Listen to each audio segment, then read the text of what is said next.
ایندھن والی گاڑیاں 2035 کے بعد بند، یورپی یونین میں معاہدہ۔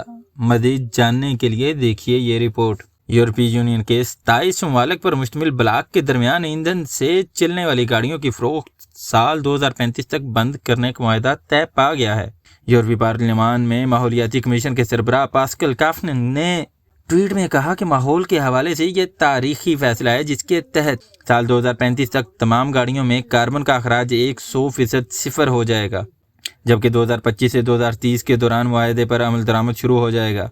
معاہدے کے مطابق پیٹرول اور ڈیزل سے چلنے والی نئی گاڑیوں کے علاوہ ہائبرڈ کارز کی فروخت بھی بند کر دی جائے گی، جبکہ یورپی یونین کے رکن ممالک میں صرف الیکٹرک ٹیکنالوجی سے چلنے والی گاڑیوں کی فروخت کی اجازت ہوگی۔ خیال رہے کہ یورپی یونین میں کاربن کی کل اخراج کا 15% ایندھن والی گاڑیوں، جبکہ مجموعی طور پر نقل و حمل کے ذرائع تقریباً 1/3 کاربن کے اخراج کا سبب ہیں۔